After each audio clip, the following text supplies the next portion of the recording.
What's up, guys? Matty Montcalm here with Wrestling with Classics. Just wanted to stop by and wish Wrestler Weekly a happy 5 years. Scottie, Mike, and Reggie, you guys do an incredible job. Can't wait to see what the next 5 years brings. Thanks, guys.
Here we go. All right. Belt day here in the Wrestler Weekly Man Cave. Mike Leotis. Got the World Television Championship, another Jim Crockett promotion classic. This to the JCP collection. Not to be confused with the Jay-Z Flair collection. But we love Jay-Z. We love Jay-Z Flair. Look at that. Yeah, that looks sharp. That is very sharp. There you go, folks. The World Television Championship. Wow. NWA. Little alligator backing With here. the red alligator on the back. Perfectly made. Good leather, shiny. We'll do the. There's the old belt pose. We'll do the shoulder piece, right. or maybe even hold it like Tully Blanchard used to hold it, right? Just like that. When Tully said he would extend the time limit. That's right. Because nobody could beat him for the television championship. Classic. This is perfect.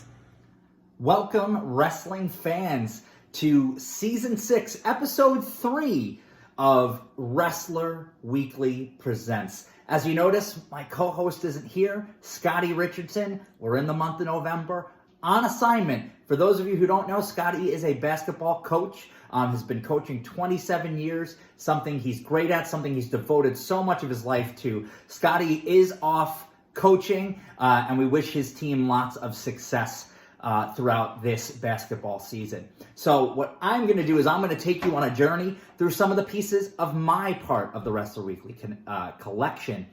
And we're going to take a look and do a prime focus on Jim Crockett Promotions. So I grew up in Staten Island, New York in the 1980s, and we had wrestling on television. I grew up in the era of Hulkamania. The WWF was hot in the month of New York, in the place of New York, rather, during the years of 84 and on. And another pro wrestling show that we got that I was absolutely crazy about was on at 6:05 every Saturday night. I would be in front of the TV at my grandma and grandpa's house, and we would watch World Championship Wrestling. By the time I got into the NWA, it was fully Jim Crockett Promotions, 86, 87, on to about 1989.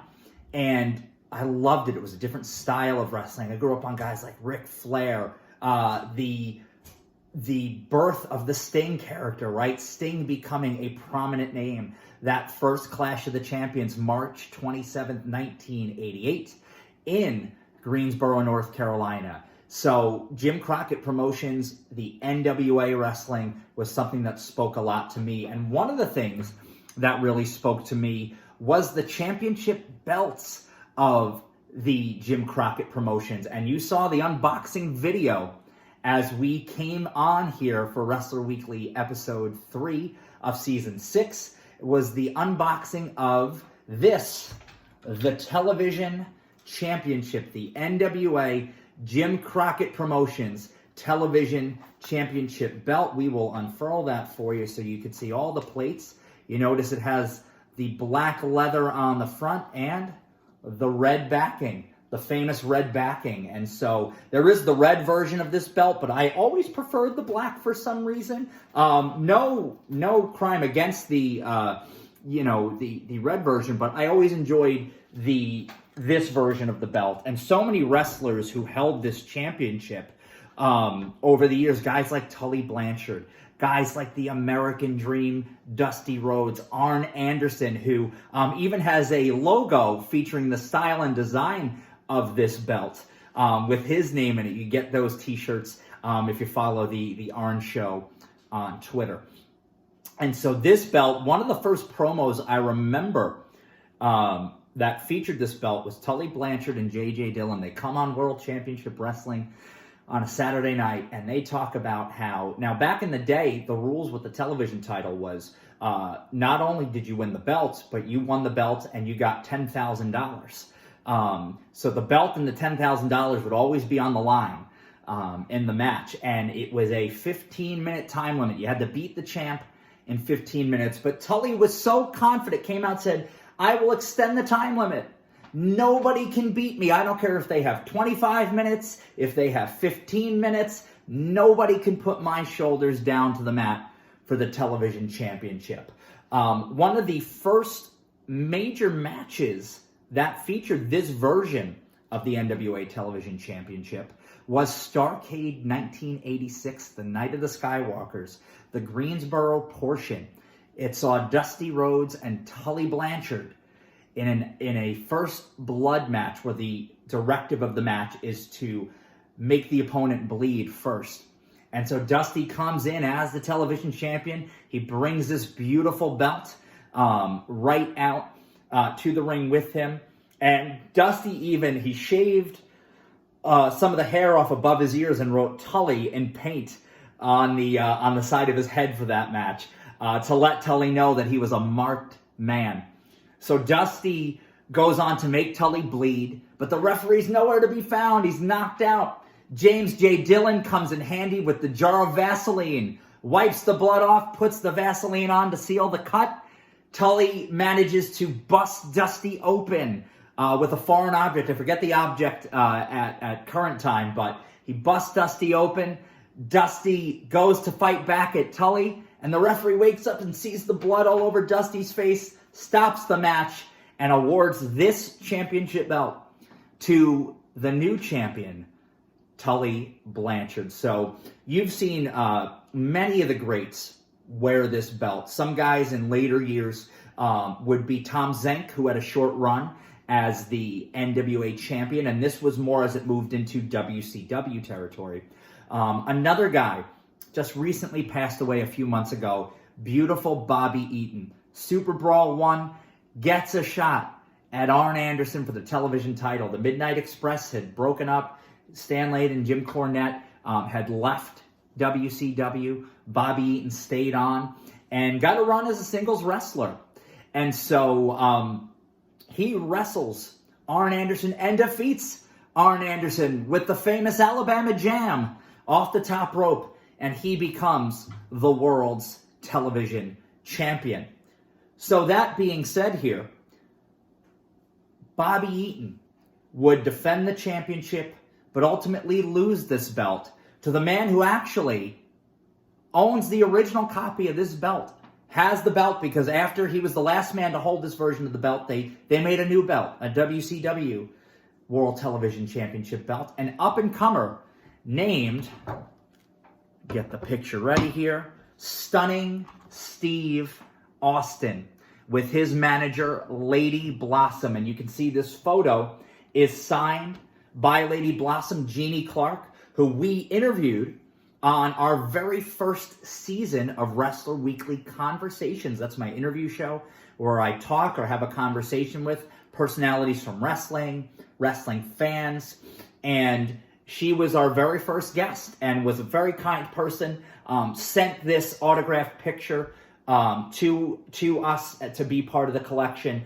But she had this photo, and what stuck out was stunning Steve Austin. You could see with the long blonde hair here, and he was before Stone Cold, right? And he's holding the television championship. So that always stuck out to me. That always was a favorite belt of mine, and I'm glad to have this. All right. So as we move on to the next piece, we're talking belts from Jim Crockett Promotions. Another piece of the collection focuses on the Big Gold, which has been a very popular belt since Ric Flair debuted it on television all those years ago in 1985. And the design was originally designed by Nelson Royal. Crumrine Jewelers made the belt. I believe at the time the belt was $44,000 to make. But Ric Flair would not be the only man that held that version of the title. He would drop it to Dusty Rhodes in 1986, quickly win it back. Same thing in 1987 when he lost the title to rugged Ronnie Garvin, or the man with the hands of stone. Ron Garvin in Detroit at the Joe Louis Arena in September 1987 in a steel cage match. Flair would regain the championship at Starrcade 87 later that year. But a man who he faced in 1988, a man that he put on the map, is Sting. And Sting would defeat Ric Flair for the NWA World Heavyweight Championship, July 7th, 1990. And you can see this cover, one of the most famous covers of Pro Wrestling Illustrated. Sting wins the NWA World title. If this is a dream, don't wake me. And you can see Sting with the big gold belt there. First reign for him with that belt. And it was an exciting time in pro wrestling. But these belts always stood out. So I saw this picture, and there's many other great covers and photos of Ric Flair and other wrestlers with the big gold belt. So I said, I got to have one. I need one. So the great folks over at Fandu Belts made this for me. They have made such quality belts over the years. And this is my version of the big gold belt by Fandu Belts. As you can see, it has the Leotis nameplate there on the bottom. You can get a custom nameplate, and it also has the red crocodile backing on this one. You see the long snaps there as well. But this championship right here, to me, is one of the quintessential world championships. I mean, it is just an elegant looking belt. It looks like a world championship. And so many greats have held this one. And how many times have you seen Ric Flair hold the belt like this during a promo? So I said, gotta have it. And one of the reasons why this belt and the Jim Crockett Promotions belt stuck out to me was, if you remember the first Clash of the Champions, the introduction with the cool music in the background, and the lightning bolts. Clash of Champions was about the champions clashing for their titles. And the belts would come across the screen slowly and get struck by a lightning bolt. And it was then and there that I fell in love with the Jim Crockett Promotions wrestling belt. So I hope to collect them all one day. And we are getting there. But I want to show a cover that features many of the belts from that time period. And you'll notice this cover. You'll remember this. This is the December 1988 cover of Pro Wrestling Illustrated, one of the most famous covers ever done. And that's the Four Horsemen carrying all the gold. You see Tully and Arn with the World Tag Team Championship belts. You see Ric Flair with the aforementioned big gold, and Barry Windham with the United States Heavyweight Championship, another classic from that collection. So to me, those were the belts that were important. Those were the belts that were the titles in wrestling. And they all have unique looks to them, but there's a certain style of those NWA belts. There's just something that seems to carry over with them. But this is a tremendous cover. As you know, here at Wrestler Weekly, we love the magazines with the belt covers on them. And it is just tremendous to be able to have these moments frozen in time, that you could collect the magazines that you loved, the ones that meant something to you, whether it be the bloody covers that we've talked about in weeks past, or the covers that have the championship belts on them. All really important. All that matters is that it's something you're passionate about, the wrestling that you grew up on and loved. So I always love this cover because of, again, the horsemen, the belts. This just stood out to me. I want to talk about another piece that I got a couple of years ago. And not only did the NWA have World Tag Team Championships, they had United States Tag Team Championships. And this I got from the website of the great Jim Cornette. For all you Jim Cornette fans out there, the Cult of Cornette. If you listen to Jim's podcast, you know he's very passionate about pro wrestling. And you'll hear just so many great stories that he tells. He's a tremendous storyteller. But to me, my favorite tag team of all time was the Stan Lane and Bobby Eaton version of the Midnight Express. And here it is, signed by Jim Cornette. The 8x10 photo featuring the NWA US Tag Team Champions, Bobby Eaton and Stan Lane. And we'll move this a little bit closer here for you so you can see the US Tag Team title belt there. It was a red belt. And an interesting story about this belt, Jim Cornette talked about this on one of his podcasts. He said when they originally were given those belts, the Condrey and Eaton version of the Midnight Express was were the champions at that time. And there was no paint on the belt. So you can see here, you can see there's some red, white, and blue paint on the main plate and on the side plates. And Jim said that it was all just gold. And it was really it didn't pop. And so he took the belt home, he took both belts home and actually added the red, white, and blue paint to the plates and became an iconic championship belt that a lot of folks have fond memories of. If you remember in Jim Crockett Promotions, the feud between the Midnight Express, this version here with Eaton and Lane, and the Fantastics, Tommy Rogers and Bobby Fulton, had wars over the U.S. Tag Team belts. Probably the height of those belts in Jim Crockett Promotions. But it was tremendous matches. Great teams held the belts. Barry Windham and Ron Garvin held those belts. So many good teams. The Varsity Club held those belts. Dr. Death, Steve Williams, and Kevin Sullivan were U.S. Tag Team Champions. Ron Simmons and Eddie Gilbert were U.S. Tag Team Champions. So a lot of great teams. Ivan Koloff and Crusher Khrushchev, U.S. Tag Team Champions. So a lot of great teams held the belts. And a belt that is very popular still today amongst a lot of fans. So that's the U.S. Tag Team title. So obviously we talked about the U.S. Tag Team titles, but I want to go back to this magazine cover here. And you see Tully and Arn with the NWA World's Tag Team Championships there. You notice they're blue and have bigger plates there. I always thought that was the best looking version of the NWA World Tag Team Championships.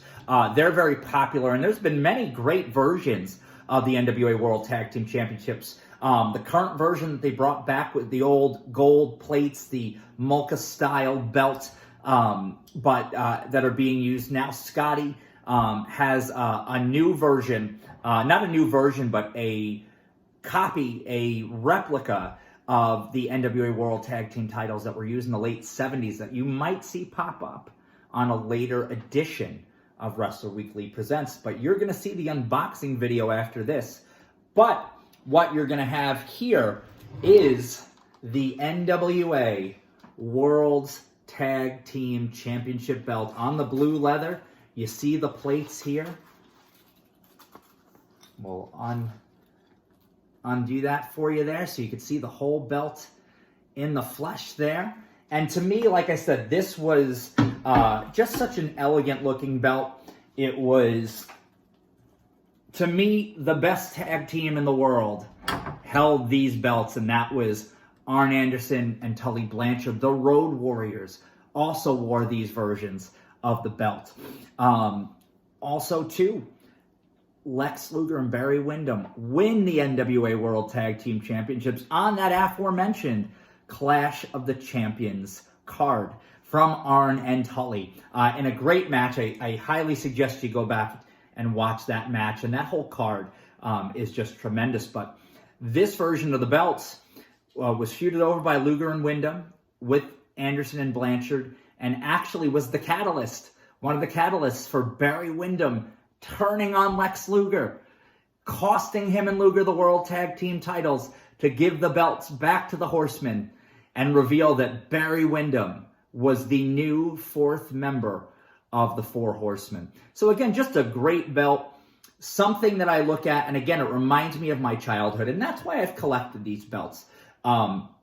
Is because it does remind me of my childhood. It brings back good memories, and that's what your collection should do for you. It doesn't matter what you have. You don't have to prove that you have something better than somebody. If your collection means something to you, if it's important to you, if it brings you back to those good memories. Because I said for me, life isn't always easy. And wrestling became an easy escape for me to jump into. It made me feel better.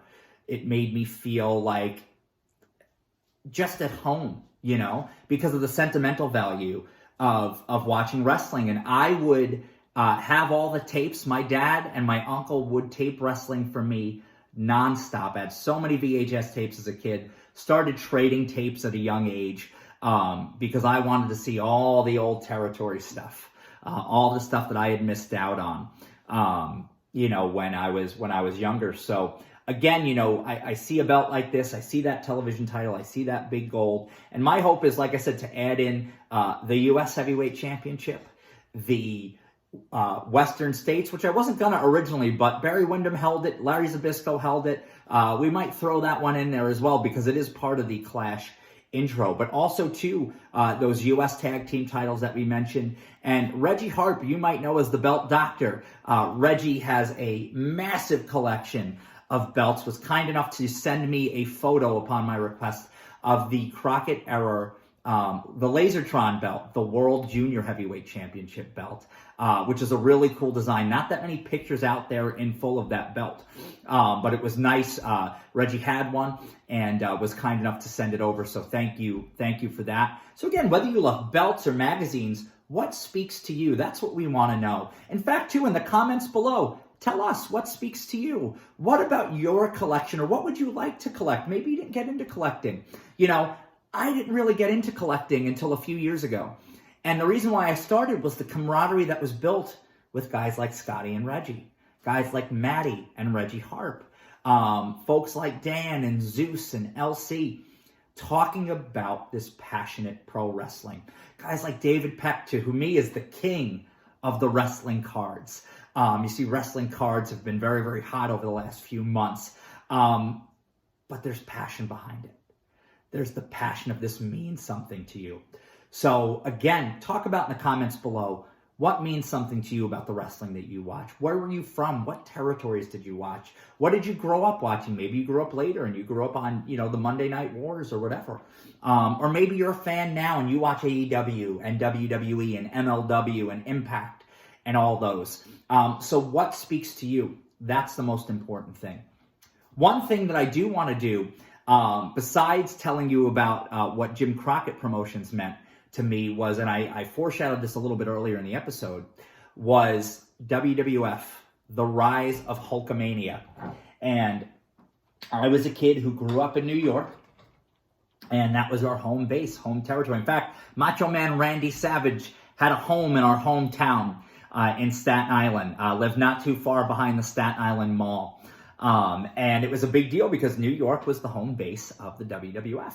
And so 1984, Hulk Hogan comes in and wins the World Wrestling Federation Heavyweight Championship from the Iron Sheik. And an interesting belt, a belt that people have conflicting feelings on, is the big green belt. And you see here, this is signed by Hulk Hogan. This is the official WWF magazine. Believe this was the first branded WWF magazine. They had the Victory magazine earlier than this, but this was actually the first one branded as WWF magazine. You can see this from 1984. the image of Hulk Hogan with the big green belt there. You can see signed by the Hulkster himself. And that belt was made originally for Bob Backlund. And Billy Graham, superstar Billy Graham, had come back and destroyed Backlund's belt, thus entering the new big green. So the big green didn't last long, 82 to 84. But a couple of really good photos of Hogan with that belt, and you're going to see these here. These are photos from Japan. As you might or might not know, Hulk Hogan was a big star in Japan. In the early 1980s, was the first IWGP champion. Now, that's when the IWGP championship belt was awarded to the winner of a tournament each year. So it wasn't a belt defended regularly or weekly like it became a year later in 1984 when Antonio Inoki won the tournament. So right here you have Hulk Hogan. This is from Wrestling's Main Event, also signed. You see him in his black attire with the Ichiban robe and logo on the tights there. And here he is representing the big green as the WWF World Heavyweight Champion in Japan. Another great one, this is from Wrestling All-Stars, this cover. This is from August of 1984. Says Hulkamania sweeps the country. Now, this was back when the magazines were always about 2 to 3 months behind. So you would get news from, say, April, May in the August version of the magazine, and that's what we have here. The big green went away in May of 1985. Rumor has it when the Hogan 84 belt was made and given to Hulk that the big green was just thrown into a dumpster and discarded. So I hope that's not true. Maybe, Hulk still has that belt or whatever. But even if it is, it's an interesting story. That's not a confirmed story, just a rumor that has been passed around over the years. But this is another cover from Wrestling All-Stars, a George Napolitano magazine, with Hulk Hogan on the cover. As you can see, signed with the big green, again, in the black attire that he wore in Japan, with the Ichiban on it. The number 1, Hulk Hogan number 1, used the Axe Bomber finisher, the lariat, instead of the leg drop in Japan. And a lot of people say, oh, you look back at what Hulk Hogan did in Japan in the early 80s. They say, man, Hulk could kind of wrestle. Why didn't he do that in the States? The big reason was in the States he didn't need to. What was over in that time was the hulking up and the red and the yellow and the American-made shirts and, the style of match that Hulk did here. I mean, fans went nuts over it for years. But when Hulk would go to Japan, I've seen Hulk Hogan drop enziguris. I've seen Hulk Hogan with drop toe holds and wrist locks and all these things. So really a treat if you ever get a chance. And I'm a big fan of American wrestlers competing in Japan. Hulk Hogan, Dusty Rhodes, Bob Backlund, Ric Flair, Rick Martel, so many others, whether it was New Japan, All Japan, or even in earlier days, IWE, the International Wrestling Enterprise, or the old school JWA, whether it was Bobo Brazil going over to wrestle Ricky Dozen or Giant Bob or Fritz Von Erich. Again, this was the wrestling that spoke to me. These were the guys that I saw, and they were facing the best of the best that Japan had to offer. Really good stuff. Again, these were things that I traded tapes for. You want to take a look and just, boom, immerse yourself in some good wrestling if you can. So what we're going to do, we're going to take you to the unboxing video of the NWA World Tag Team Championship in just a moment. We're going to close with that, but we want to thank you for joining us here on this episode. We have many great episodes in the weeks ahead. Scottie will be back with us next week, so we can't wait to take you down memory lane again here with Wrestler Weekly. Hopefully, I didn't do too bad of a job here today filling in for Scottie. I know he's your regular host. Hopefully, I could fill his shoes okay today, but we're a great team together. We thank you guys so much for watching, and we look forward to seeing you next week. As Bill Apter said, we'll see you at the matches. Sure. This is Mike Leotis With the belt. in the Scottie Richardson Man Cave.